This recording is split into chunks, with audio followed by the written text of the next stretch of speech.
welcome, ladies and gentlemen, again to another episode of The Devil's Due. Thank you for joining us.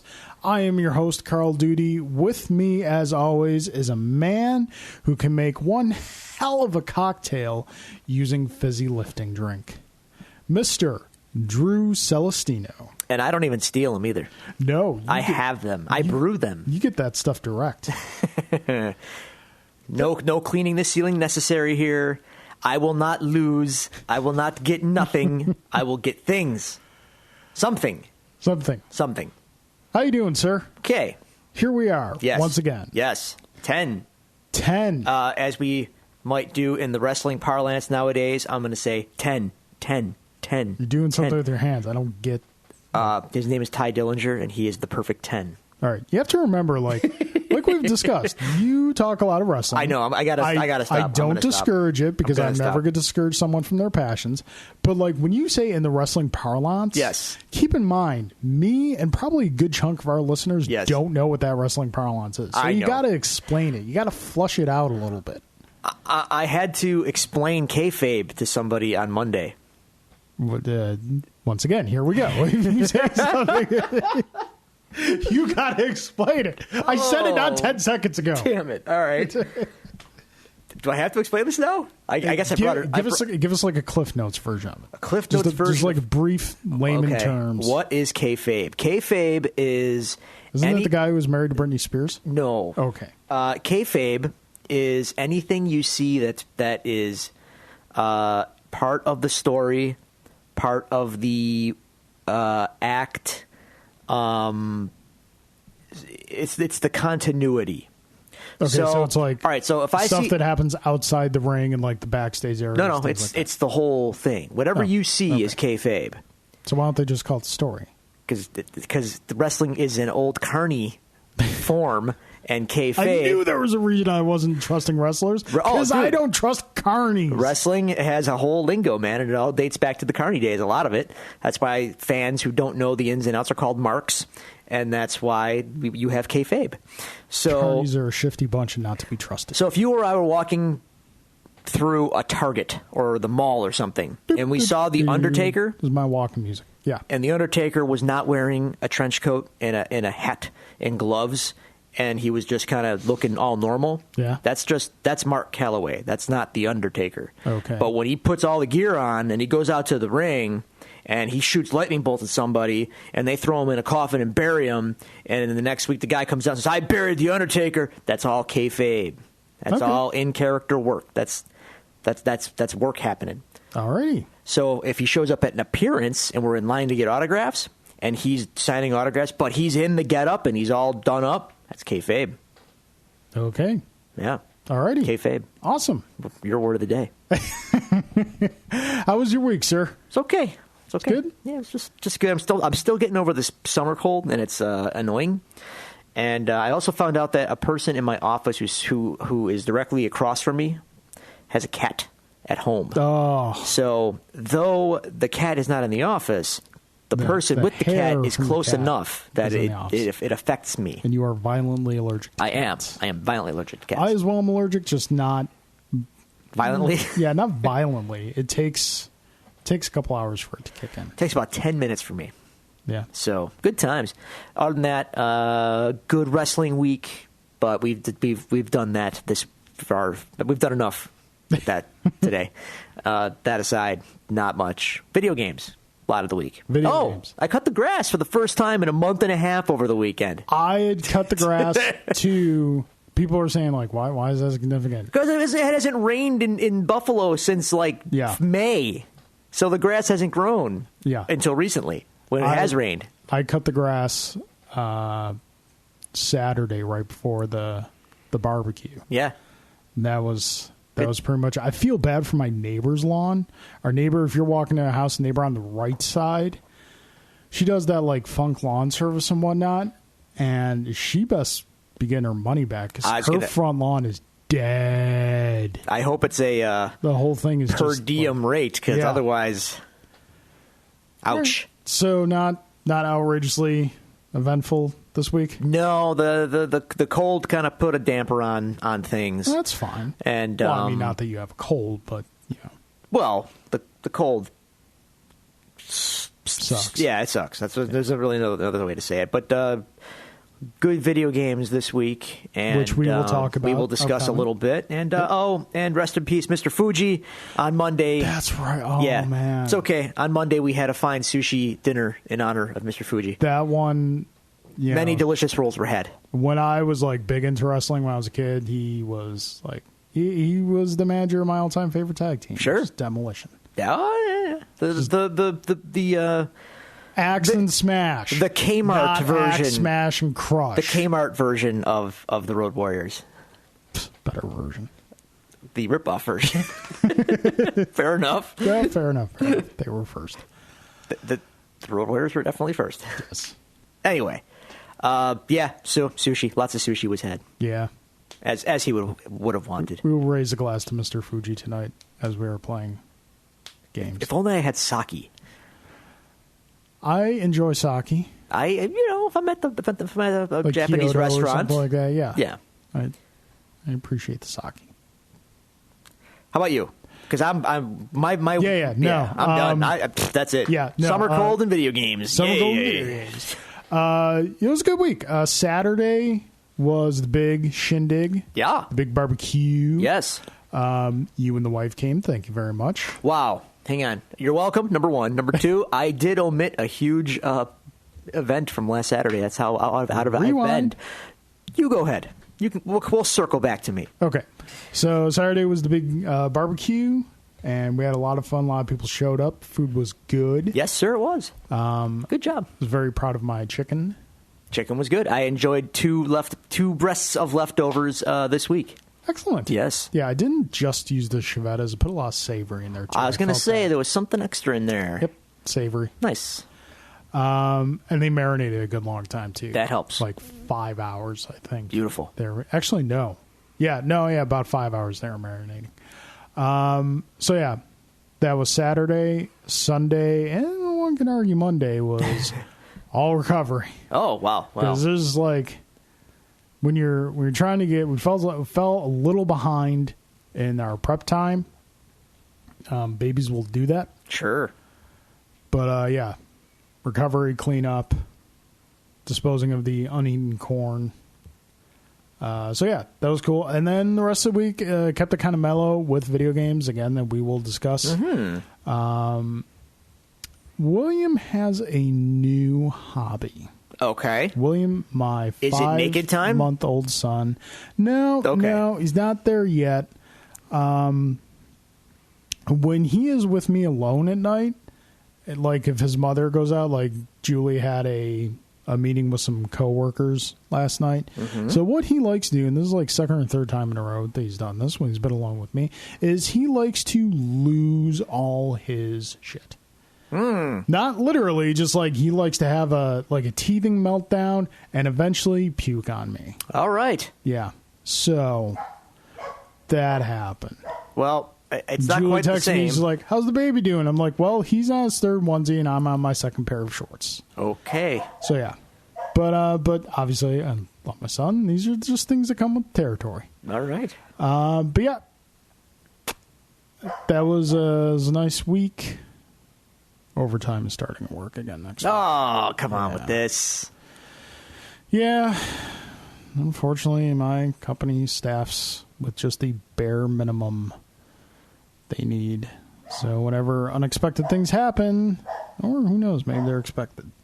Instead of giving Oh, I'm us- sure they're expecting. Yeah. And they expect you to work. Yeah. Instead of getting us more staff, No, they no, no, just no. make No, us no, work no, more. no, no. We're I'm going to like- do more with less. I've got friends who would like a job. Yeah, but they don't want to give up another salary to someone when they can just, pay you. Yeah, I know. They're already paying you. That's coming up next week. Yay. And here's the kicker. It's a short work week because Oh. of Labor Day. Yeah. So I don't even get paid overtime. I get paid just regular rates because I'm not working more than... That is some shifty business right there. Yep. That is lame sauce. Yep. Wow. Yeah. Wow. That's a kick in the pants. Yay, corporate America. Yep. Good times. Alrighty. Glorious. So yeah, that was my week. we got a quick little weekly recap. Not bad, not bad. No problem. So yeah, I totally omitted before your barbecue. I blanked because I've just been in a haze of tissues and sneezes and awfulness.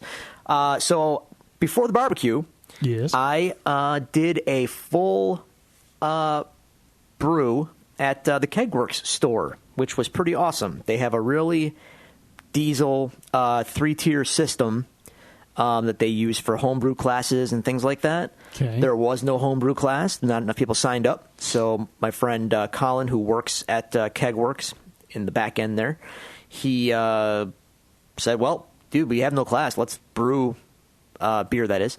Let's brew at Kegworks. We got this diesel system. We don't got to pay for propane. We don't got to pay for, water, or we don't have to, like, deal with filtering water on the sink overnight. We can just use the filter at Kegworks.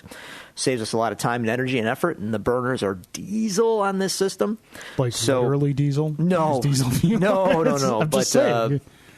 They are so powerful. Like, we got very quick, get water to temperature very quickly. Get your beer to a boil very quickly. So it was cool. Good day. Good solid day.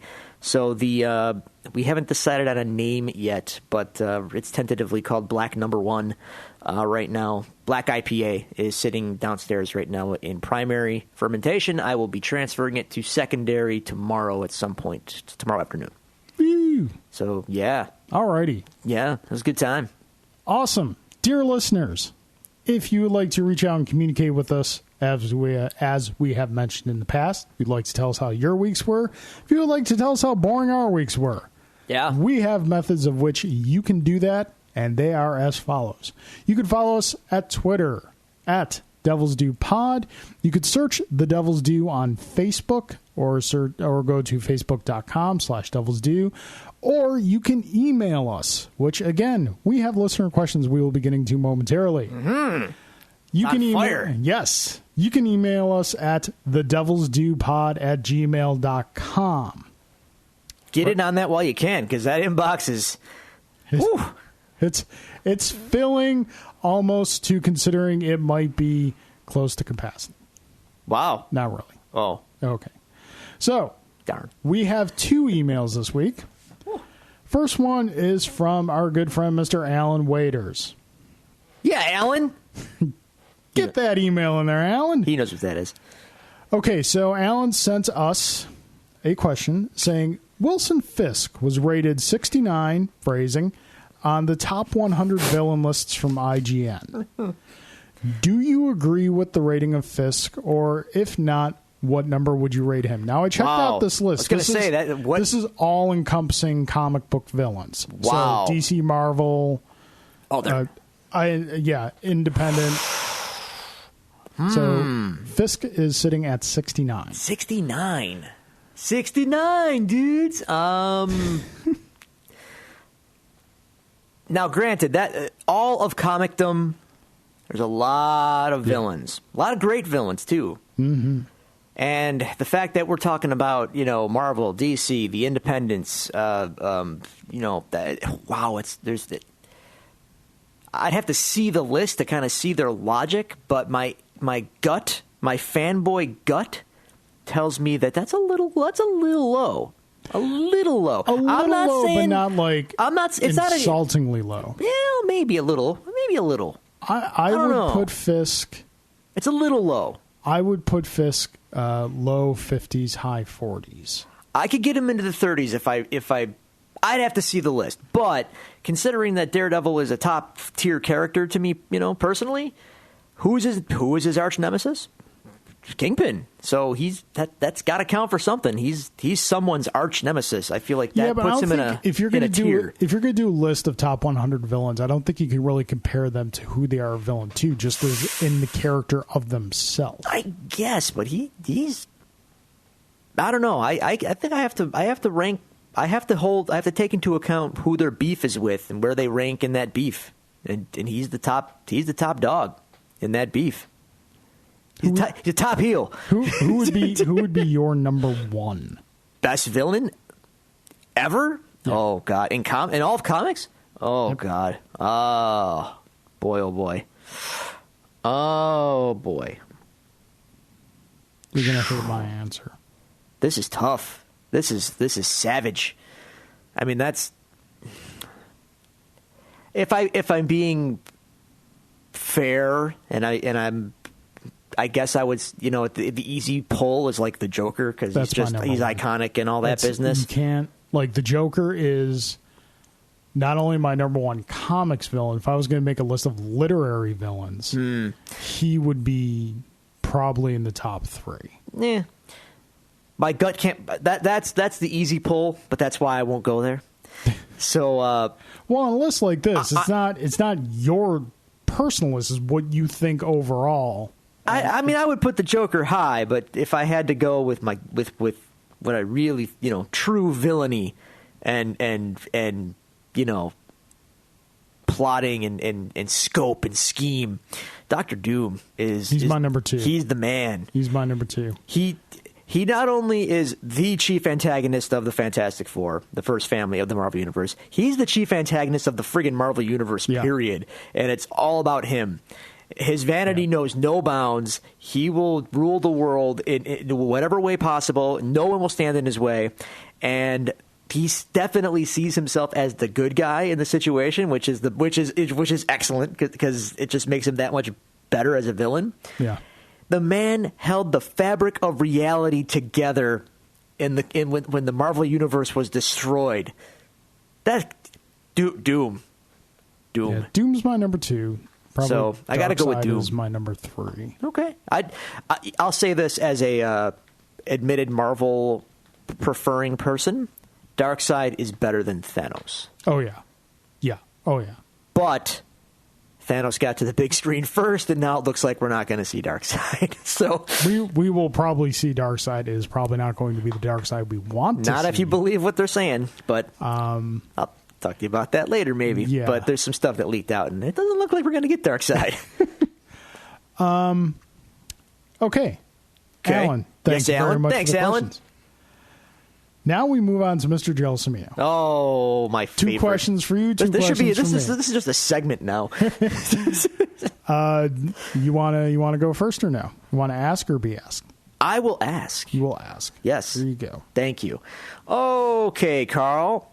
Did you ever think of naming your child Carl as well? This area needs a Carl's Jr. I did not. William's name actually has very deep meaning to me. William's full name is William Dennis Duty. His first name came from my friend Bill, who is a very dear friend of mine who unfortunately passed away far too early. Dennis was the name of my father, who I've mentioned on the show previously, also passed away. So whereas, yes, this area does need a Carl's Jr., unfortunately, the name was not in consideration. Oh, okay. Fair enough. Number 2. What's up? And I have to wag my finger at this question because Jay has forgotten a couple things here. But better boat, the Orca or Neptune's Folly?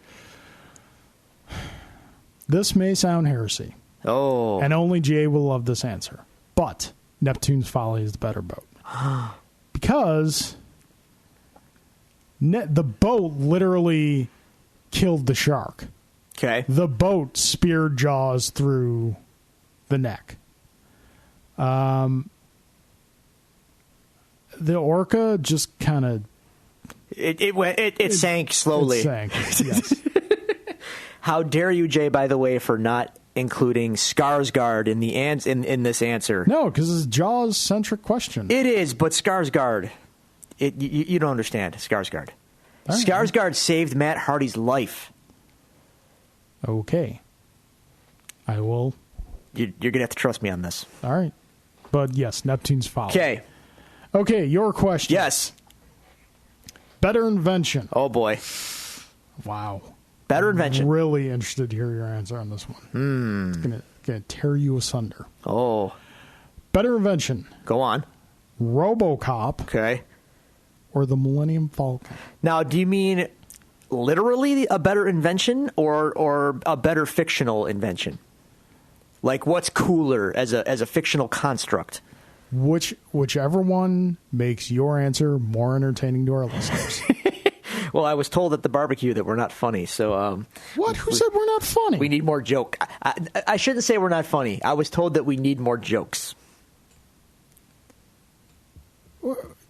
When we get off the air, we will discuss who said that, and we will appreciate them for listening to us in the first place, and then we will look It's sternly going to make their guest appearance frown. that much more awkward.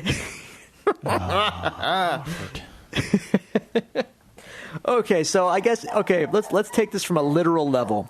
Better invention, RoboCop or the Millennium Falcon? I'm gonna have to go with the Millennium Falcon is a better invention than RoboCop because as a ship, it's practical, it's fast, it has it's got a purpose, and it's good at it, even though it's not flashy and sexy. RoboCop, as we know, maybe I haven't discussed to our fine listeners my love affair with RoboCop. I love RoboCop. You do love RoboCop. I freaking love RoboCop. It's and one of the best. Dogs love RoboCop Yes, too. it is one of the best movies ever, and I will fight anyone that wants to take me up on that if they disagree, because it is a brilliant movie. But as a concept, wow, it's creepy. Yeah. Wow, it's disturbing. Keep in mind, we are talking the original. Yes. RoboCop, Oh God. There's only not, no. not RoboCop 3. Or the rebate or the reboot or no. The OG Paul Verhoeven RoboCop. Yeah. Ethically horrible and not for nothing. He's awesome, but he's slow and clunky. But that was kind of like the intention. They made it work, but yeah, not the best. They could have did better. Yeah. But then again, in the funny? In the remake, they kind of did, and it wasn't as cool. So, It's funny. You go back and watch the original RoboCop and all the satirizing of social. Oh, we live in that world now. It's what we're living in. It came true. All of it came true. Oh, it's terrible. The world we live in. Oh, man. So, really quick before I get to Jay's second question. Yes. You know that T-shirt site I occasionally buy from, the Ripped, RIPT.com. It's where I got that Hadouken T-shirt from, and the Transformers Guns N' Roses mashup T-shirt. Mm-hmm. They had a T-shirt on there this past week. I meant to send it to you, but I forgot. Picture the original RoboCop movie poster. Yes. Him getting out of the car. Part man, part machine, all cop. Replace RoboCop with Gizmo Duck. I like it. I like it. I like it. So, yeah. Okay. Jay's second question. Okay. Do you think Billy Zane deserved more accolades for his performance in Tombstone? Wow. Jay, you know the way to my heart. Huckleberry. Here's the thing. More accolades? No. Here's why. That movie is stacked. It really is. He didn't have a chance. Yeah, I mean, he's in it. He's fine.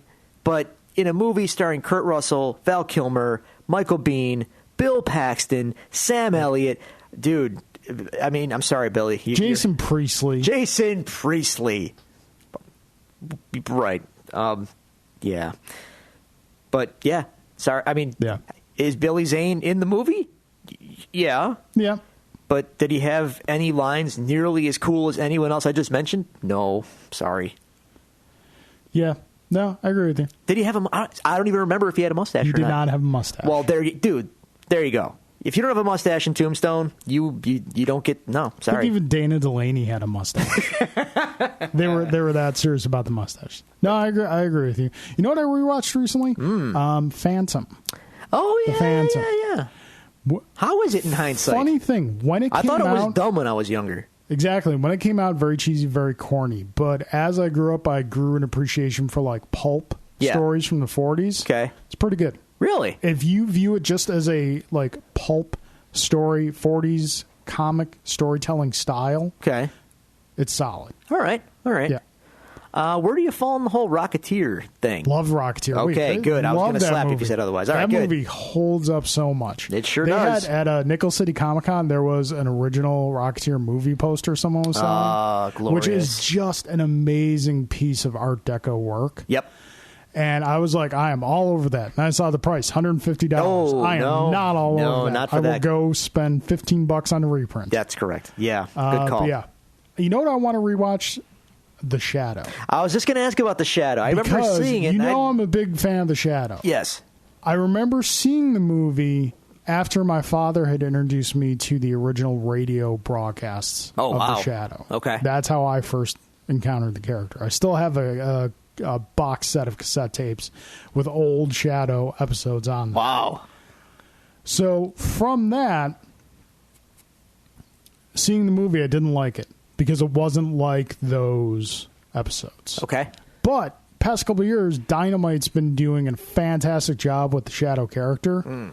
And I watched the trailer for the movie recently. I was like, a lot of what's in the comic seems to be in this trailer. So I definitely want to revisit the Shadow. Okay. And see if I like it better. All right. Well, let me know how that goes. So, yeah.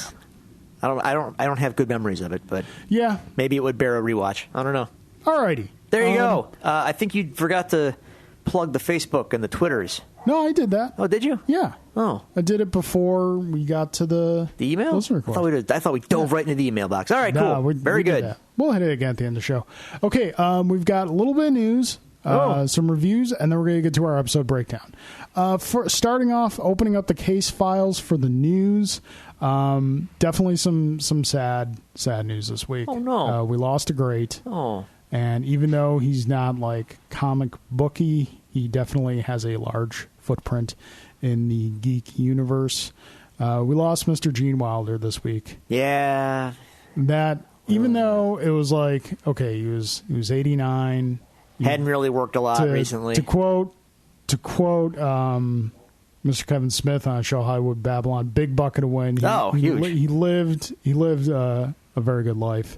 But still hurts to lose him. Oh, totally. No, because now Peter Boyle and Gene Wilder are both no longer with us. Yes. That's a bummer. Yeah. Willy Wonka, Blazing Saddles, Young Frankenstein. Yeah, Blazing Saddles and Young Frankenstein, two of the funniest movies ever made. Absolutely. Mel Brooks at his peak. Yeah. Willy Wonka. Iconic. Great songs. I was singing in what way I could, pure imaginations at William this week to get him to fall asleep. You know what's crazy about that role? And I think only he could have pulled that role off in the way it was. Willy Wonka's kind of a psychopath. Kind of? And he plays it, but Gene Wilder has the range and the believability to play the manic, unhinged lunatic, but also with a warmth and a charm when it needed it, and you just buy it. Like he had both ends of it, and they were totally believable. He had such a way about him. Yeah. So definitely to be missed. How about we cheer up a little bit? We're definitely gonna cheer up. We're about to get real happy because something I actually forgotten that we should talk about that was posted on our Facebooks and Twitter feeds earlier. Season 2 of officially announced. Oh, I know what you're going to say. Stranger Things. Yes, we knew it was coming, but just to get that official announcement, we're very happy. Is it going to be called Stranger Things? Stranger Things. What would season 3 be called? Stranger Things. Well, as long as the final season is reserved for Strangest Things. Okay, but I'm excited for that. That'll be great. Everyone's coming back. Yeah, everyone's coming back. New characters. Justice for Barb, and I'm going to say something kind of crazy. Go ahead. We knew season 2 was probably going to happen. Yeah. I kind of wanted it to be a completely new story with all new characters. Really? Yeah. I just leave this story as it ended. I think you're not alone in that. Other people thought, because I think other people thought it was going to be an anthology, but I didn't. No problem with them going back to that story. I'm excited to see what they're going to do with it. But at the same time, if they just said, okay, that's that story, now we're moving on to this story, well, I would be very okay with that. Because it ended kind of like a Twilight Zone episode would end. It did, but no spoilers or anything, but I don't know. Well, it's been out. It's been a couple months. I'm still going to be nice and not spoil anything. I think the way it ended was pretty open to more. So. Oh, it definitely was. Yeah, it definitely was. So I say, but bring, I think I say at the bring same it time, on, if man. they just end it like that. Yeah, but I want more. I know you do, and we're getting more. We are getting more, and I should. This is so funny, man. Like the day they announced that the cast did like a Facebook Live chat thing, Yeah. and it happened to be like on my lunch break, so I started watching it, and it was like the kids who played Lucas, Dustin, the missing kid, Jonathan. I forgot who's the miss. Yeah, Jonathan, right? Yeah, I think that's right. pretty sure. Nancy and 11 herself. Those kids all did like a Facebook Live thing. Yeah. They're adorable. They made me want to be a kid again. Oh, it was great. They're just all. It was so bizarre watching them out of character, but still like having fun together. And they were just the coolest kids. 11 is British, and she's super funny. Did she have her hair back? Some of it, like it's short. Gotcha. It's short, but it's not Buzz like it was in the show. So do you think she's going to pull a Dr. Manhattan in season 2 and kind of reconstitute herself? That'd be so dope. But hopefully she has more clothing on. She's a kid and all. Yeah, we have ethical concerns that here. would be creepy. But yeah, it was just so funny to see them like, you know, as kids and they asked them, like, they were taking Facebook questions and they're like, what's your favorite like 80s movie?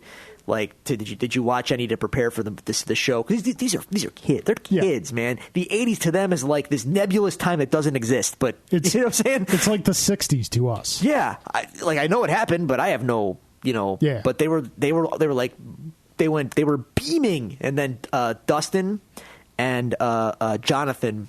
I'm just gonna call them by their real names. I'm gonna call them by their. They got real names. I don't know what their real kids, names are. man. I know, but I don't know what they are. They both marked out hard for Goonies. They were Nice. like Goonies. They like fist pumped and stuff. It was like, yeah, they're Nice. That made me happy. It tells me that our childhoods transcend. Yeah. That's true. It wasn't a waste. Absolutely not.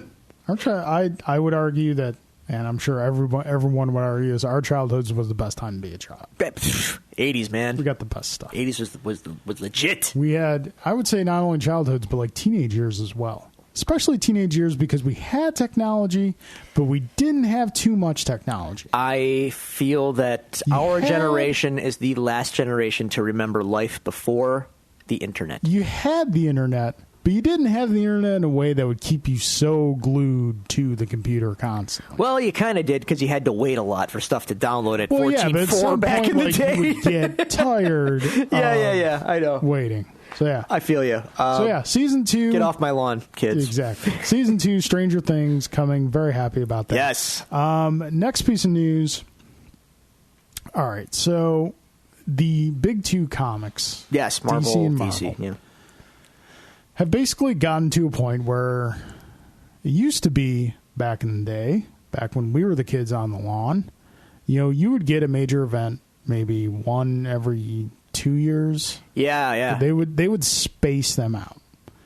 And they wouldn't necessarily affect the whole line of comics. Exactly. Like the big two events I remember my early comics reading was Secret Wars Okay? and then Infinity Gauntlet. Man, and there's like a 5-6 year gap between those two things. Exactly. If not more. Exactly. Nowadays, very different. Oh. Because events sell. So they basically just bookend the events together. Yep. One leads into another, Yep. so on and so forth. So traditionally, when they announce something like this, I'm like, okay, let's see what this is going to be about. Today, Marvel announced something that kind of piqued my interest because it's something that Marvel. It's not necessarily an event. They were per se. teasing this. Yeah, And we no one don't- knew what it meant. Yeah, we don't quite know what it is yet. About a week ago, they just threw out the letters. Yeah, And everyone MU. speculated. M-U. And the font that they use the letters in didn't necessarily allude to anything. No, but when you say MU, everyone just assumes it's your Marvel Universe. Yeah. And So- given the fact that the most recent Secret War, right? Secret War? Secret Wars. Well, we're in Civil War 2. Right, but I mean, universally speaking, Yeah. the last Secret War destroyed and then reassembled the Marvel Universe. Yes. So, Made some slight improvements here and there, but for the most part, it was kind of a wasted event, like most of them are. Say it. I Say it. kind kind of liked Civil War. All right, that's fine. I liked Secret War. Okay. It did go a little too long. I will readily say you could have trimmed 2 issues off of it. Yeah. But I think it was handled very well for the story they were telling, and I like that read, and I like that if from a thematic element, I like that the Marvel Universe began with the Fantastic Four, and it sort of finger quotes ended in a sense with Reed versus Doom. I think that's great. I would probably think it's a better read as a single volume. Sure. So, so Marvel posted they were teasing MU in kind of weird font. And today they didn't reveal the details, but they revealed what the MU means in a completely different font, which means Monsters Unleashed. Now, this is something that Marvel does have, you could say, a proud history with. Tomb of Dracula, Werewolf by Night. Okay, all right. Man-Thing. Going back. Yeah, we're talking like 70s. Yes. So my interest, I believe they had a Frankenstein book of some form. So my interest is piqued to see what they're gonna do. All right, so underwhelming to me, but it could turn into something completely unexpected. So yep. Yay. Who talent wise, who's on it? Bendis. To be honest, Bendis.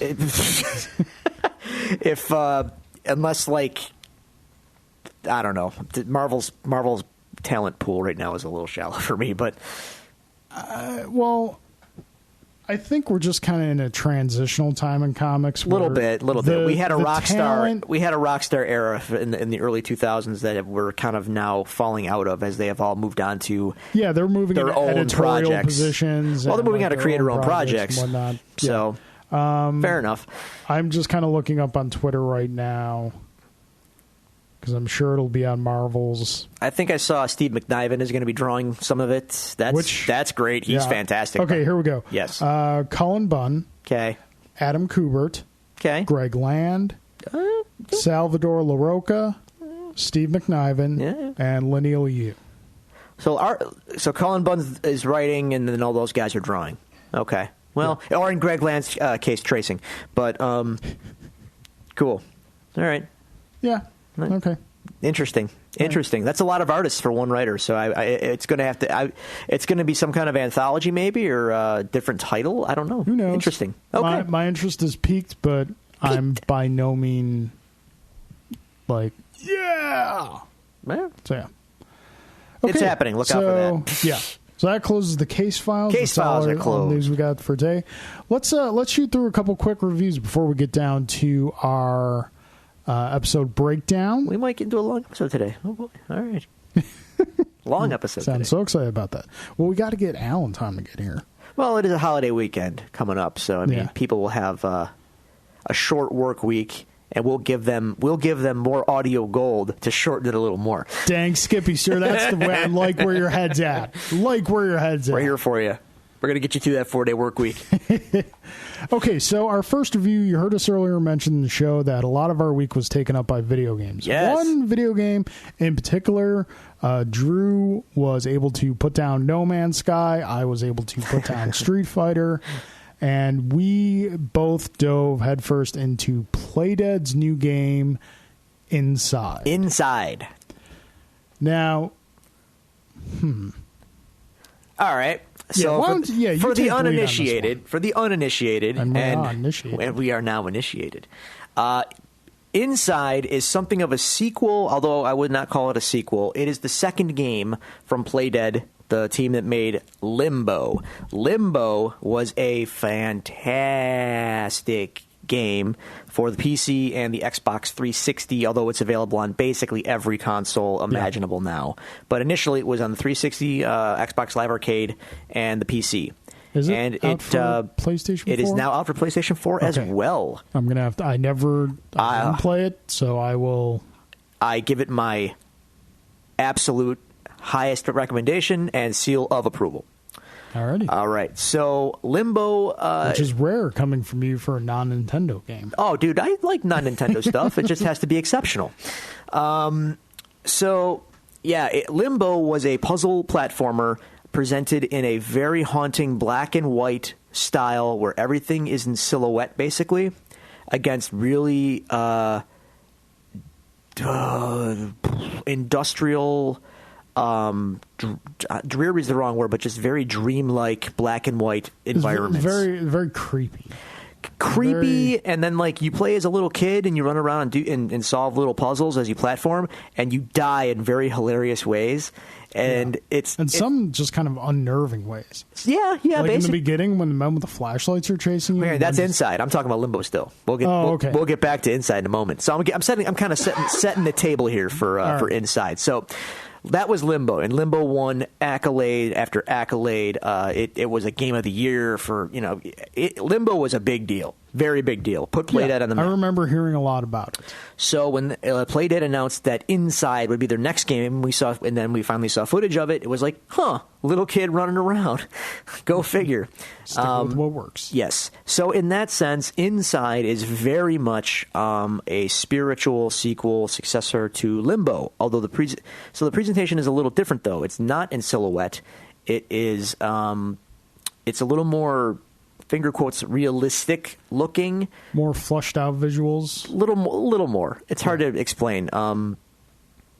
But play style very much the same. So it's essentially a puzzle game.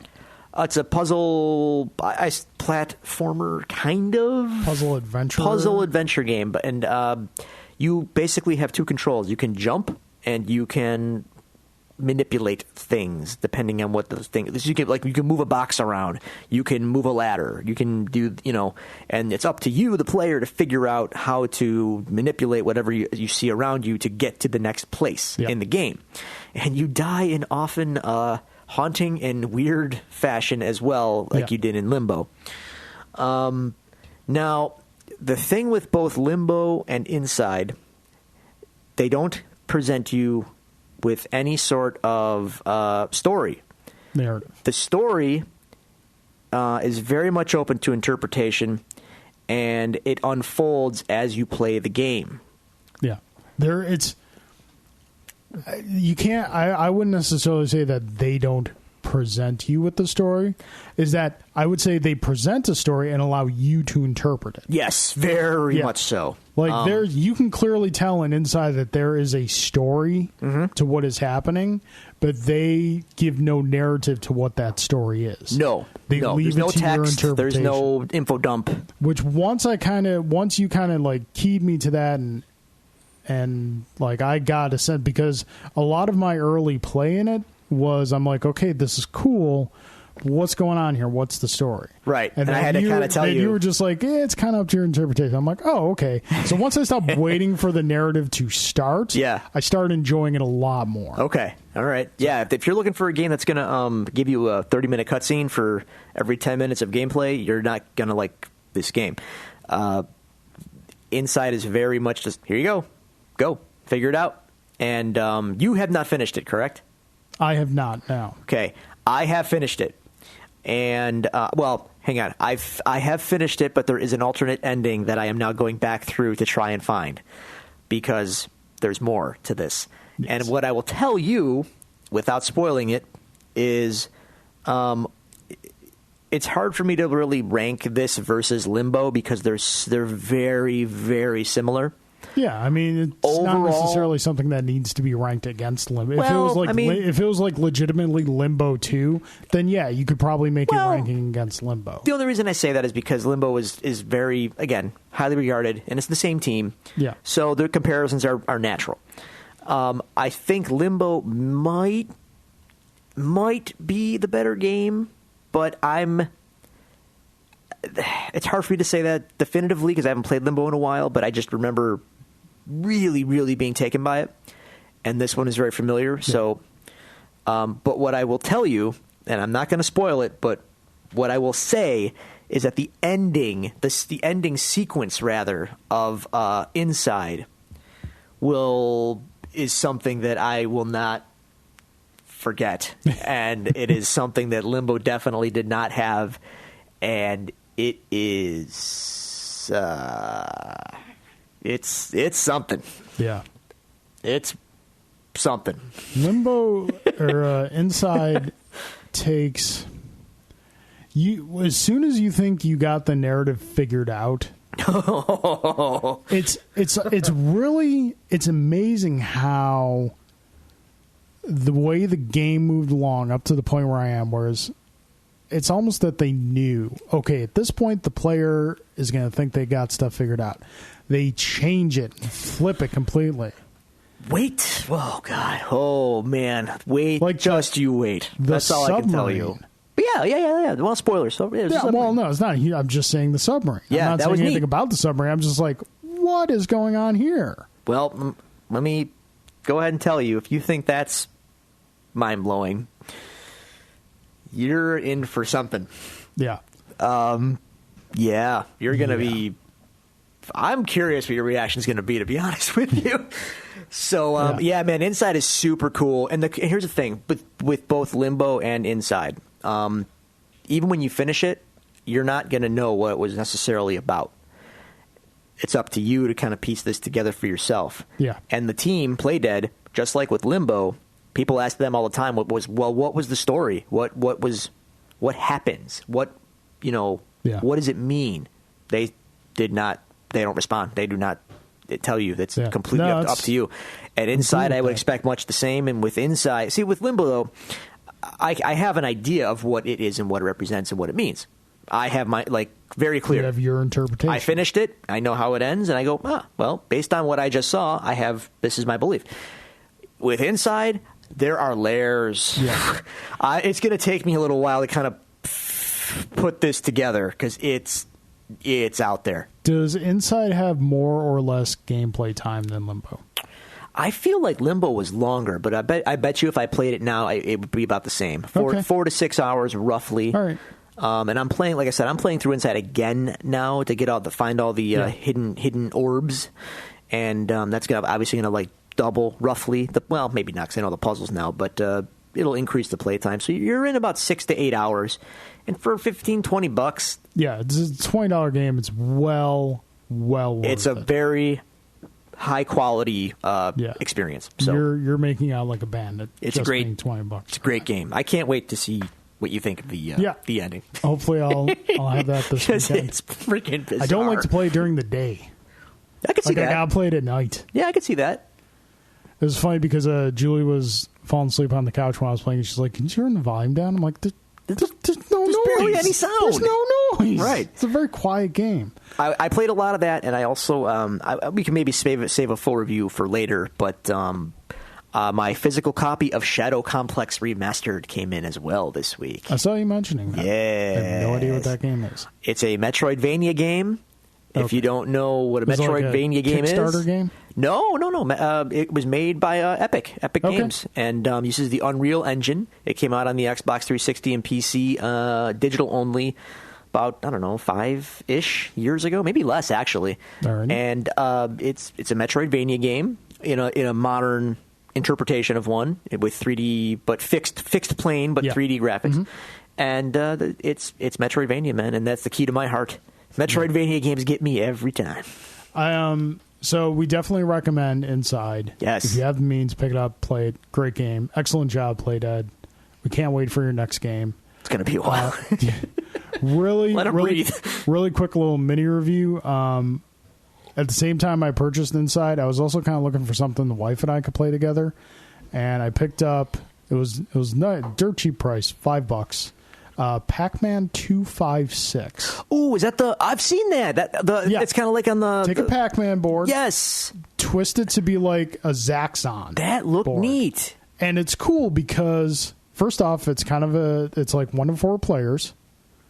And you go on the Pac-Man board and you go up. And you have to go up because the board starts to dissolve from the bottom. And the way they do the dissolve is the coolest thing. You remember when an arcade game would take a crap back in the day and you just get a screen with red and blue and yellow numbers blinking and whatnot? Yeah. That's what the dissolve is. So it's kind of like the board is defragging itself. Yeah, I saw someone. I forgot where I saw it, but someone did a demo video of that game, and they were talking about a totally unexpected, awesome game. And I watched the video. I'm like, that looks really cool. It's a lot of fun. Neat. It's $5, dude. Get it. $5? Oh, $5. Get it. I might get for $5. I think I can do it. Alrighty. So, news is done. Reviews are done. Done. I believe it's time to break us down episode. 50 minutes into the episode, let's talk about Daredevil. Never let it be said, dear listeners, that you do not get value for your dollar for the Devil's Due. You get a lot of content here. Yeah, we're not all the quality, but content. All right, so got some notes out. Got your Shinsuke Nakamura screensaver. Oh, sorry, my screen turned on. Shinsuke. You still have to see that to believe it. Okay, so we are at episode 10. Yes. Nelson v. Murdoch. Is that like Batman Dawn of Justice? You didn't let me get there. It's more apropos for them. Because they're lawyers. Get it? It makes sense here. Because lawyers and legal cases. There's no Martha here. No. No. Well, no. Wait, what's Daredevil's mother's name? Maggie. Oh, jeez. It's close. It was a close one. That's why I had to think for a second. It could be a nickname. Oh, no.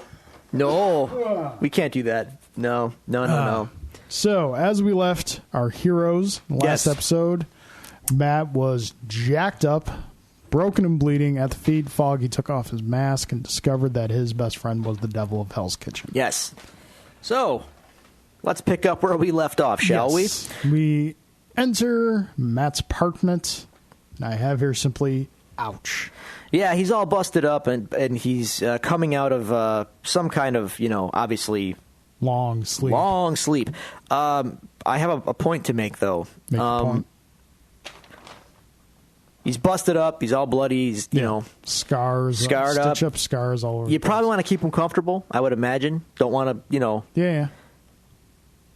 Bed? Nah. Put him on the couch. His bedroom's right there. Hold on. I can see Foggy just bringing him to the couch after he first found him. Yeah. When Claire comes in, stitches him up. Spoilers, Claire was there. Yeah. We didn't, off screen, we didn't see her. We didn't see her. When Claire stitches him up, she probably said, don't move him because you might... Because they don't have a gurney. They don't have like something stable to lay him on. So if they're like kind of picking him up, they're probably going to rip open a lot of those stitches. I'll give it to you. All right. I'm just saying. I being found devil's advocate here. I see what you did there. I just found it funny. If you ever find me bloodied up and bust, dude, give me a dignity. Put me in bed, will you? I will probably not do that. I'll probably just call 911. That's probably a better idea. Yeah. Okay, so... and speaking of Claire, Foggy remarks that she is hot. She was hot. And, she was hot. Foggy is not happy. No, he's not. But yes, Foggy, she is. Yeah. So Foggy's pissed. Oh, he's frothing at the mouth. Which leads us very quickly to a flashback. Of course it's a flashback. Now, can I just point out something as a theme of the episode? I love the flashbacks in this episode. Okay. I love Matt and Foggy as young whippersnappers becoming best bros. Yeah, because you know why you probably like that? Because their age in the show and the current time of the show is probably the same as roughly as our age. Okay. So they were probably in college roughly same time we were in college. Yeah. Okay. But so that might be. I just think they both play friends well. They play friends really well, and it's good stuff. I like all these flashbacks. They sell it. They do. So we have the first meeting of Nelson and Murdoch and Foggy. Oh, Foggy. Yeah. Foggy, the 90s ended and no one told you. Yeah. He's got the long hair. Well, to be fair, I had long hair until Yeah, but he's got like the kind of grunge. Okay. Counting Crows, unwashed. Yes, he's very much. He probably has some fish on his in his collection. which he was probably acquiring through Napster or LimeWire, given Got a the era. mixed CD. Yeah, maybe some mixed CDs. Yep. And then Matt enters the dorm room as his new roomie, and I have here Matt looks like Jim Halpert from The Office. Didn't watch The Office, so I will go with you on that one. Trust me, he looks like Jim Halpert from The Office. Okay. I waited for him to do the big smug face like Jim does, but he didn't. But that's okay. But they have the same haircut. Yeah. So Matt and Foggy find out that they're both Hell's Kitchen boys. Yay. Foggy's actually heard of Matt. Well, Matt's accident precedes him. Yes. So, and we also get kind of. I wasn't crazy about this when I watched this episode through. The music dates the flashback A little bit. We got some train going on in the background. Yeah. And I'm like, I'm not sure if We have to sell that this took place before. I think based on Foggy's general appearance, I know. we get that it took place I know. before. I think the train was a bit much. And yet it was effective to me. Just hearing this, it made me think like, yep, that's where we are. I think it is the rare misstep in the Marvel music, which earlier this week we had like a little behind the scenes thing of Luke Cage come out that talked about the music that we're going to see in that, which I'm really excited about. But this, for me, it's probably just me personally. I was just like, It didn't bother me just because to me, it just kind of sold the setting. Yeah, So. I remember when that song came out, I was working at Blockbuster. And I remember that listening to that song because you would have that DVD that would play like the previews, Right. music videos and whatnot throughout the store. You know, the first time I liked that song, the first time I heard that song, I liked it. Then you hear it 47,000 times. 131st time Yeah. I heard that song, I didn't like it anymore. So, Well, you're biased here then. It's okay. Yeah. I understand. so we have some Top Gun references. Some Maverick and Goose. Maverick and Goose. And as someone always has to point out, Goose dies. Yes, Goose dies and was married. Yeah. But it is the go-to bromance of our time. Yes. Goose, Yes. man. I still roll a tear. I watched Goose. that movie recently. Yeah? I can recite that movie to you. Does not hold up. Oh, it holds up. That movie In a is glorious way. that movie is like 6 music videos just edited together. But it's great. The airplane scenes are great, but like It's all great. Excuse me? I'm gonna respectfully disagree. Crash and burn, huh, Mav? Sorry. Iron Eagle all the way. Oh, God. Iron Are Eagle. you kidding me? The bargain bin Top Gun? Iron Eagle. Oh. Shut up, Chappie Sinclair. Oh. You look so dejected right now. Iron Eagle. Is the star... is he even still alive? Do we know? Can we check on him? Louis Gossett Jr. No, the other kid. The kid. Jason Gedrick.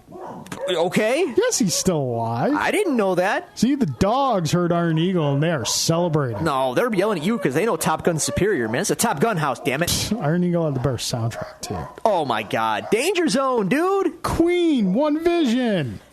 Danger Zone. Queen. Danger Zone. Queen. Queen post 70s, man. It's, It's still Queen. Yeah, you're not going to win this. Okay. Can't have it.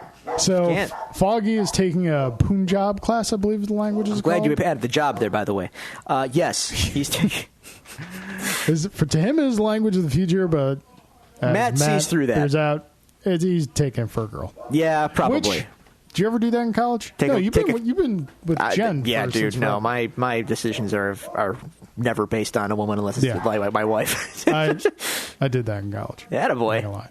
I think it was like 2 classes. Yeah. For 2 different girls. And neither one.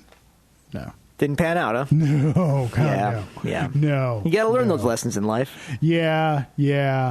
No, my luck with women. Let me put it this way. Take like what Foggy is to Matt. Okay. The wingman. I would be me to Foggy, and Foggy would be on the level of Matt. All right. So all if right. you were to make it like an evolutionary ladder, the monkey to the man, I would be, like Foggy would be the one right behind the man. I would be the one like 2 steps down from Foggy. That was essentially my luck with women. Well, I'm sorry to hear that. That's all right. It worked out for you, though. It worked out. Listen. I was clearly not meant to be with any of those women because No. the perfect woman was There waiting you are. for me. There you go. Dang Listen to Skippy. you. Okay, so that flashback is done. We get to Matt's apartment, and we're starting to. Yeah, here begins basically the philosophical debate that will take up. Well, philosophical. The debate between Matt and Foggy is going to take up the most of the show. Can I just point out though, as they're going to start yelling at each other and whatever. Yeah. Foggy brings up Claire again, and Matt remarks like. I think he remarks something like, she's nice. Or Foggy says she's nice, and Matt says, yes, she is. I just have a note here that while there's this whole Karen and Foggy, Karen and Matt thing going on in the show. Yeah, more Karen and Foggy than Karen and Matt, I would say. But they're kind of, I get what you're saying. They're steering Karen towards Matt. She's divided. Yeah. But if I didn't put this together necessarily the first time I watched the show, but now that I'm watching it again, they're really steering Matt and Claire having a thing. Yeah, they probably don't want to rush into the Matt and Karen. I guess not thing.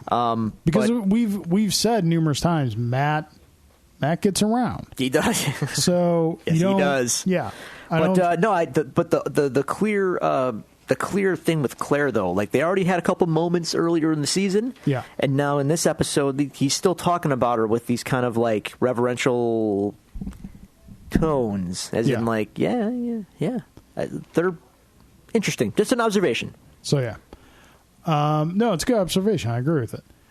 We kind of come back to this scene mid conversation because Matt has somewhat explained to Foggy how his abilities work. Right. I've got a note here that Foggy doesn't care how Matt can see. He's just really pissed that he essentially can see. Yeah, and that he, I don't want to say, lied. To Matt, it's not a lie per se. Yeah. He can't see, but he can. And Foggy's mad that semantics are now, Yeah, and pretty much everything getting between them. Everything Foggy thinks he knows about Matt is in question. Yes, correct. And then Matt is also, trying to explain what happened, ninjas and whatnot. Yeah. This is all clearly way over Foggy's head. Yeah, it's over Foggy's head, but at the same time, I don't think he cares. No, he's still blindsided by the friendship being affected. And not only that, though, like we're friends. And one day we're talking about playing inside and, comic books. And then tomorrow, if you came over, I said, by the way, I contract killed 47 people last night. You might have some reservations about, like... It's going to change the dynamic. Yes. And your world suddenly got, like, what? Yeah, I might not be so eager to ask you how your week was at the beginning of the podcast. Correct. You've been put into a different world here. There you go. Against your will. Pretty much. So we find, though, even though that Foggy is clearly extremely upset, very hurt, Karen calls and Foggy still protects Matt. He does. At Matt's behest, but also Foggy's initial reaction is that Karen has to be told too. Right. But at the same time, Matt begs him not to. And Foggy, I think, is, despite being pissed, he's still going to bat for Matt because they're going to hash this out. They're friends. And he's giving Matt some benefit of the doubt, although not, we still have a whole episode to get through to, like, really hash it out and talk this over, but it's his boy. Yep. So for now, he's going to keep it from Karen. And then we find ourselves in our next scene, which is another meeting between Gao and Fisk. This one goes a little smoother, and this time Fisk goes alone, no Wesley. Yes, and I remember I've always said this. Again, this is the third time I've gone through the season, so it's the third time I've seen this scene. Every time I've seen this scene, this like rooftop garden there, and I'm like, is this the rooftop garden from Spider-Man 1? When Peter saved Mary Jane from the Green Goblin. Maybe? Like Sam Raimi Spider-Man 1. I know the one you mean. And he just kind of dropped her off on the rooftop. I think it might be. Maybe. Who knows? I'll have to check the IMDb facts on this. I bet you it is. They speak in Chinese, but then when it's time to get serious, Gao speaks English. Yeah, and can I just say a quick side note here? Yeah. When you're taking notes on the episode, them speaking in Chinese is annoying as hell. Yeah, because like there are things you want to jot down, take notes on, but they're also like I don't speak Chinese, so I have to, I appreciate when she speaks in English. The gist of the whole conversation, though, is Gao, like we've kind of been seeing. Yeah. She calls out Fisk for being soft. He's a man divided, but not just for his. I read this in two ways, and I think she did. She meant it this way: not just the business with Vanessa, but also how he is now presenting himself. Yeah. He is putting himself out there as like this, well-meaning white knight of Hell's Kitchen. She but preferred he's him actually as an unknown. Exactly, as the unknown. Like she tells him, you can't be. What does she say? You can't Man be of the two hearts, king and something the. like that. You can't be the Can't be savior. the snake and the elephant. Right, and you can't be the savior and the oppressor. You can't be Yeah. both. You got to be one or the other. So she's basically saying, get your act together. You got to choose who you want to be. Yeah. Can't be both. You can't be this public nice guy and then killing people left and right behind everyone's back. Likewise, you can't be, Mr. Right for Vanessa necessarily and do all the bad things you have to do as well. So She also mentions the hand not very happy with the that air Nobu got quotes burned to death. of Nobu. Right. But Fisk points out, I asked him for a warrior. He chose to do it himself. Yeah. So, Prideful man. yes. Okay, so now we get to Ben We get to Ben. and his wife, and it's sad. The scene's got a lot of heart in it. It And does. It's a rough. It was a rough scene for me to watch this time because all right, Ben's in the hospital. He's speaking with his wife, who clearly has some sort of illness. We don't find out what it is until Yeah. the scene, of course. Probably like Alzheimer's. Something. Well, as we find out, along yes. those- Yeah, along those lines. This was a hard scene to watch because obviously, like, you and I are both married. Yeah. I try not to think about what you're going here, so No, it's I have many years left here. no. I'm not. Kicking I'm not, and screaming, my friend. No, Kicking I'm and not, screaming. not so much there. There's like levels to life, Yeah.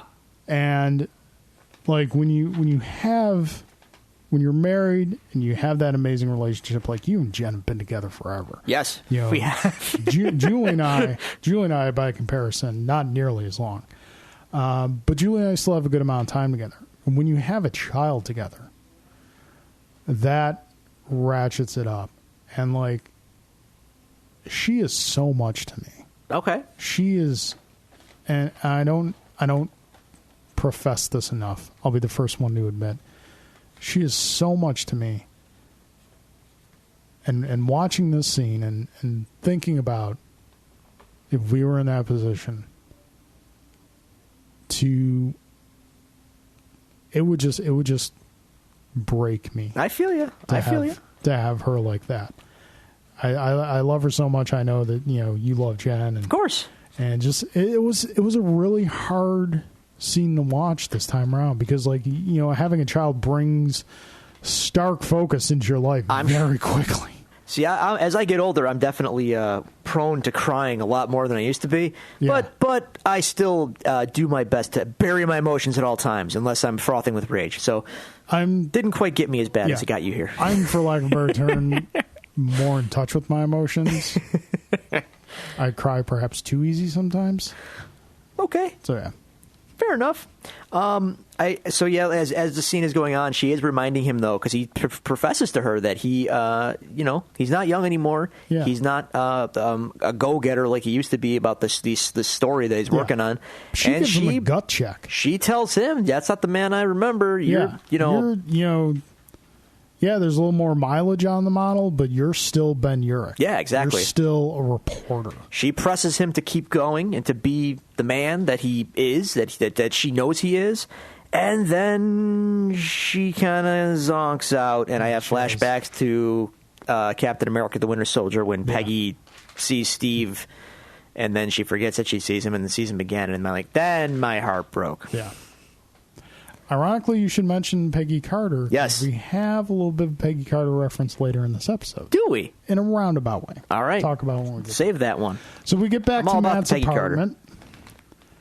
And Foggy's kind of going through Matt's chest. Yeah. Where he's looking at all the superhero supplies. He's like, where'd you get all this stuff? And he's just like, The internet. The internet. I wonder if there's a website, Superhero Outfitters or something. An internet for blind people. There you go. Mind blown. Matt gives Foggy his true background, his time at Stick. Here's the thing. Matt relays this all very matter-of-factly. Like, Yeah. I was trained in ninjutsu by a man named Stick. He was blind like me. And Foggy, rightfully, is like, do you have any idea how stupid all this sounds? Like, isn't this the plot to Kung Fu? Yeah, he's pretty much this. But at the same time, in defense of Matt's matter-of-factly, Yeah. he's probably in a lot of pain. No, and it's not. The last thing he probably wants to be doing right now is like having to explain everything and talking and sitting up. No, it's He not wants to even- just be sleeping. I know it's not even like Matt's delivery. It's like really when you sit down and you hear the facts of Yeah. Matt's life to any other person that's not into this stuff. I think in here like Foggy is the average non-comic book reader hearing Yeah. this going like, wait, what? You know how crazy that sounds? You have any idea how dumb that is? So Matt gives a kind of display of his abilities. Yeah. Kind of like, you haven't showered in 2 days. You had onions such and such day ago. Or Yep. not. Foggy raises an interesting question. Yeah. Are Matt's abilities invasive? Kinda, but it's not like he can control it. Well, no, because he can control it. To a degree. Later on when Foggy's on the phone, Matt doesn't hear anything because he chooses not to listen in on it. He says you have to focus, and Yeah. and that's fair enough. But at the same time, dude, if I'm in the living room and I have the TV on, but the dogs are barking, like I can't Not hear the dogs. You know what I'm saying? Like it just is. You hear what you hear. Yeah, no, I get what you're saying. So, but I think it definitely raises, from a lawyer perspective, Sure. interesting questions of morality about how Matt chooses to use his abilities.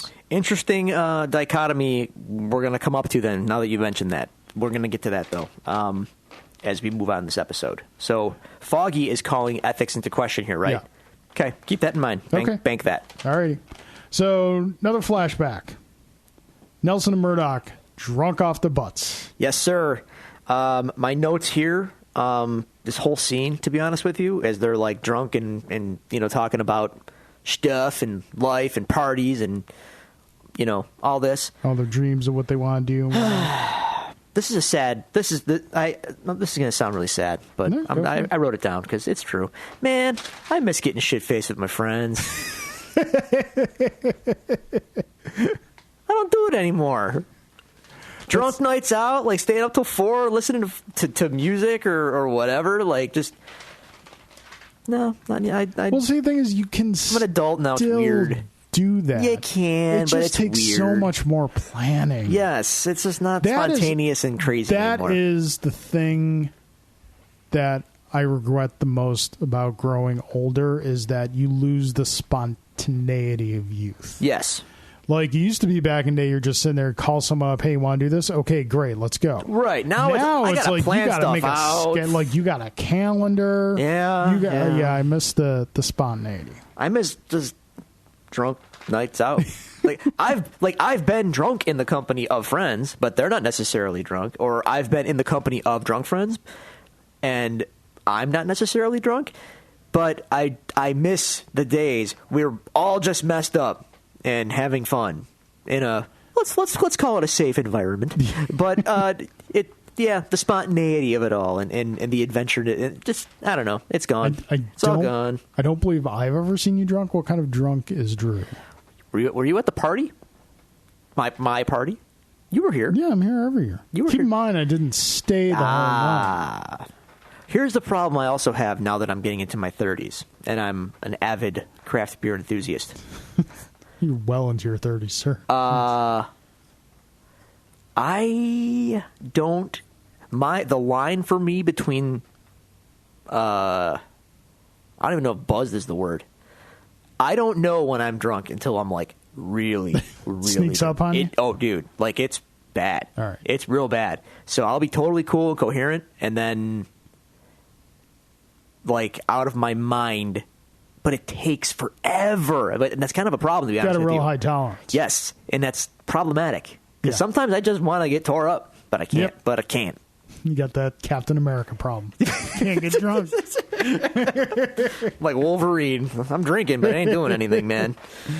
Anyway, We'll get there. Hey, you got that moonshine out here. Drink some apple pie. I listened to Eastbound and Down on the way over here. I figured because I was bringing moonshine to you. Oh! I thought you were on the TV show. Eastbound Down, load up and truck. Did you ever watch Eastbound and Down? The show? No. Oh my God! I've heard good things. It's hilarious. I've heard good things. Hilarious. We also get some other information in this flashback scene. First off, besides my sentiment about missing my drunk friends. Yeah. Greek girl. Hey, whatever happened to her? Greek girl, what was her name? No, What was electrical? They don't say it. Electric nachos? They didn't. Did they say that? No. Okay. Well, I'm just riffing. Spoiler alert. We'll see her in season 2. Yeah. But as Matt remarked, didn't work out. Didn't with her. work out. Sorry about that. Also, Matt, they right here and then they decide they're going to be partners in a law firm someday. Yep. And Murdoch and Nelson, and Matt says no. Nelson and Murdoch sounds better. Can't see, but I hear really well. I believe the exact line was, "I can't see for shit." Hey, this is a family-friendly show, my friend. It's okay when we're quoting. Okay, fair enough. In that case, in certain. I'm just going to speak my profanities in quotes now. You can't see this, but I'm making air quotes. All right. Okay, so we're back after this flashback where the newspaper office. What's the newspaper called? The Daily Bulletin or something like that. Yeah, something like that. Not the Bugle, because reasons. Needs to be the Daily Bugle because Ben Urich works at the Daily Bugle. It can't be until, it can't be the Bugle until J. Jonah Jameson shows up. So yeah. And only one man can play J. Jonah Jameson. Unfortunately, That's yes, and he won't be doing it any longer. Yeah. I has a sad now. Urich is looking up long-term care facilities because, as we saw in the previous scene at the hospital, the extension for his wife's care at the hospital was denied. And his editor graciously offers him a nicer position. Yeah, offers him an editorial position. Mm-hmm. That's bumping pay, bumping benefits. Yep. So basically, the gist of it here, this episode is really forcing Ben to come to terms with who he is and what he wants to do. Yeah. Does he want to pursue this case? Does he want to be the intrepid reporter that he has been his whole life? Mm-hmm. Or does he move on? I think, I kind of misspoke in our last episode. I said the last episode was kind of the deep breath before the plunge into the... Now this is it here. Yeah, this episode is definitely that deep breath before the plunge into the run to the end of the season. Now, after this, we go back to Nelson Murdoch office where Karen is. What's in the box? What is in the box? What's in the box? So spoilers, Ben has snuck in? Well, no. Not really snuck in. Karen left the door open. Yeah. Tisk, tisk. He warned her. And they're out of creamer. Yeah, and they're out of creamer. Even though I drink my coffee black. As do I. I can respect the need to have the stuff there. He gives her a box with all the Kingpin files and the cards and the connections, and he says, I'm done. But then she says, well, wait, let's go for a ride. Okay. Yeah. Ben kind of...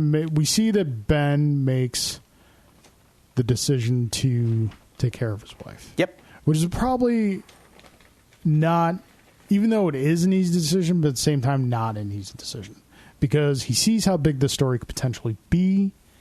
And like his wife says, you're Ben Urich, you're a reporter, this is what you do. But he is still, you're my wife, I'm going to care for you. The honorable decision. Now we get to Owsley and Fisk. And Owsley remarks about his son again. Yes. I'm just saying, we'll get to that later, but I'm just saying, I have questions. Yep. And then, once again, as is becoming a theme, as Big Cass would say, Fisk is going S-A-W-F-T, soft. He's getting soft. The Vanessa situation. I can definitely see that. So, cut back to the apartment. Yes. Now, Matt is being questioned by Foggy. Hey, did you ever kill anybody? What's going on? Yeah. Well, no, Foggy gets a call from Mahoney. Okay. Saying that they found Miss Cardenas' killer. Yeah. They committed suicide. Yes. When Foggy asks Matt, did you do that? No, he did not. And Foggy basically says, have you ever? Matt says, no, I did not. No, but I wanted to kill Fisk. Yeah. Slippery slope and whatnot. But the point is, no, he did not kill him. Yep. Now, And remember that? Matt's got a poignant line here saying sometimes the law isn't enough. Yeah. Foggy calls BS on that pretty quickly. Well, here's the thing. Now, like I said, Foggy, the voice of ethical reason here, right? Right. Cut back, flashback. All right. So now we're at their post-college days. Yes. At a law firm. Representing going back to Peggy Carter from the first season of Agent Carter. The Roxxon Corporation. My favorite fictional oil company, the Roxxon Corporation. And this is a company that has appeared in the comics. Oh, countless times. And as always, when something appears in the comics, we give you a little bit of origin background. Roxxon Energy Corporation first appeared in Captain America number 180, released December of 1974, and was created by Steve Englehart and Sal Buscema. Classic Cap right there. Classic Cap. So the firm that they are interning or whatever in, Landman and Zach. Landman and Zach, where Marcy now works, they are denying a case that a man with cancer is bringing against them. So the gist of it is, not only don't they care about this guy, they discredit him, and now they're going to countersue a dying man. Yeah. So you just get like a pit in your stomach. Yeah, this is what the law really is. I'm sorry to be so cynical, but this is what really happens. And in this scene, we go to their little closet office where Matt and Foggy are residing. Which is literally a closet office. Yes. Which could arguably be a step up for what Matt's currently office is. True. In the comic books. Hey. Which is an out-of-service elevator shaft. Because he's a blind man. What does he need? Yeah. But Foggy comes in with good news. They want to give both of them jobs. Permanent positions with the firm. Yeah. Foggy's all about it. He's excited. And Matt is the one here with the ethical conundrum saying, do we really want to do this? Do we want to be part of this big machine that's going to go after sick and dying people? Yeah. And do we want to be, as Matt remarks, so what, we do this for 10 to 15 years and then rise up, then we decide to bring it down from the inside? Come on. Yeah. I don't think you can really fault Foggy taking the moral high, because that's then, this is now. True. People change. But I just think Matt's influence on Foggy has kind of to whereas Foggy still would like the occasional client that can pay their bills. Yes. Foggy's more in line with Matt's philosophy than young Foggy's philosophy. Right. He was, young, wants the money. Yeah. But I'm just older, pointing still out. wants some money, not in the ways that Young did. That's right. So, and then we're on road trip to a old folks' home. Yeah. Yeah, Karen and Ben, that is. Because Karen knows something. Ben thinks they're just going to look at a long-term care facility for his wife. But spoilers, no. Back to Matt's apartment. Yes. Foggy's still not seeing the whole picture here. Well, yeah. To do what you do, Matt, you say one day you just decided to do it. Like, you've been training for this your whole life. Like, why, what's the deal?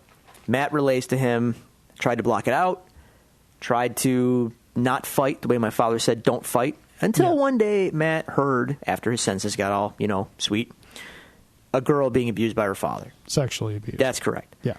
And not only that, like, Matt relays, before the accident happened where he got his abilities, he would hear the sirens at night in Hell's Kitchen, try to make up stories about, what was there. After the accident happens, he hears all the sirens. Right. It's more than you could imagine. Definitely see where, when you're confronted by that much, how that might change someone. And then once he gets into this specific incident, we get a little flashback to Matt finding this guy and beating the finger quotes out of him. See, I can restrain myself. Look at that. How's that for a turn of the tables here? So, Matt lets the devil out on this guy, and we see that Daredevil is essentially born. More or less. In this moment. And I like the nod to the John Romita Jr. Art Man Without Fear. Yeah. Not so much the full head bandana covering the eyes, Just the blindfold. just the blindfold. Yeah. So yeah, Good stuff. And then after that, Foggy's kind of like, oh, well. A little bit, but he's still like, this isn't about justice. Yeah. This is something you do. Yeah. So back to the long-term care facility. Now the ruse is kind of showing itself. Yeah. And what a ruse. Karen found Fisk's mom. Mama Fisk. She's still alive. Still alive. Under the name of her third husband. Yes. And she... Because it sounds like royalty. Yeah, and she kind of breaks... She's living good. More or less. Her long-term care facility is better than, yeah, a lot of places. And Ben can't believe it, that Karen's gone to this length and tracked her down. And now he's impressed, and suddenly it feels... I think kind of rekindles Ben's reporting fire. Yep. Because now they've obviously... Fisk's mother tells them what Fisk did to his father. He's a good boy. Yeah. Yeah. But and then that kind of, okay, now we have something new to approach this story with. Right. Let's go back at it. Yep. So, speaking of Fisk, we go to a very swank event. Swanky. Kind of again, with the Batman, reminded me of the big swanky event in Batman Returns before the Penguin shows up in a duck. Yep. Little bit. And Fisk is giving a big speech about, how he has to stand up for the Hell's Kitchen and what kind of man wouldn't do that, yada, yada. His PR shtick. Yeah. And as I have here, he's working the room, shaking hands. Yeah. He's a great actor. He is a great actor. Fisk is a great actor. Shaking hands, kissing babies. But talking to senators. The dogs love him. The dogs love him. But there's a twist. With a twist. Poison. Twist of poison in the champagne. Yes. Yeah. People are dropping left and right. Going down like crazy. And none of our principals, of course, until Vanessa. Vanessa drops, and you can tell very easily by the look on Leland's face. He had something to do with this. Then he slowly drops his own glass. Oh, look, I dropped my glass. I feel faint. I don't think I can go to school today, Mommy. Yeah. And then Fisk, obviously super concerned. Yeah. Picks her up. He's hunched over his now poisoned bride-to-be, whatever, his main squeeze. And cut back to Matt's apartment. Yep. And Matt and Fisk, Foggy sees the connection. You both sound alike. You're city, wanting to change things, do whatever it takes. Foggy is showing concern about being collateral damage. Yep. Him and Karen being collateral damage. Matt is faced, I think for the first time, with the legitimate consequences of being Daredevil. Yep. For trying to have that life that he wants and not the life that Stick told him he should have. Correct. So he's really seeing that for the first time. And Foggy just walks out the door. Well, he says the city might need the man in the mask, but I don't. Yeah. See ya. And so we got a quick flashback at Josie's where they decide on Nelson Murdoch. Then we go back to current time in the offices. Foggy is packing up his box. Chucks the sign out. Throws it in the trash. How many times, comic-wise, the things get put in the trash? Have Nelson and Murdoch broken up? Oh, God. Dozens. Not literally, but enough. More than enough. But they always get back together. Yeah. So, that's there it. You go. It wraps up. I love it. I like this episode a lot. Yeah, this is a really good episode. Again, a lot. This episode is the true deep breath before the plunge into the race to the end of the season. Yeah. Yeah, it was a good episode. I like all the flashback moments. Yeah. I almost wish that they had not jumped so much. Oh, I didn't mind. Yeah. And I kind of want a Matt and Foggy in college show now, just because. It's the buddy Matt show. And Foggy, the college years. Yeah, I'd watch that. Totally. All right, folks, that's going to do it for another episode of The Devil's Due. We appreciate you for joining us again. Thank you so much for continuing to listen to the show. Please tell others about the show. Retweet, share Facebook statuses, comment to us. We love interacting with you. We love getting the questions from you. As you heard on the shows, we answer your questions online. If you want to reach out to us, you can do so on Twitter at Devils Due Pod. Search Facebook for The Devils Due or facebook.com/Devils Due, or you can email us at thedevilsduepod@gmail.com. There you go. It's all there. Any closing thoughts? No. All right. Good. I'm good. I'm good too. All right. Go play some games. Yes. Ladies and gentlemen, court's adjourned. Court.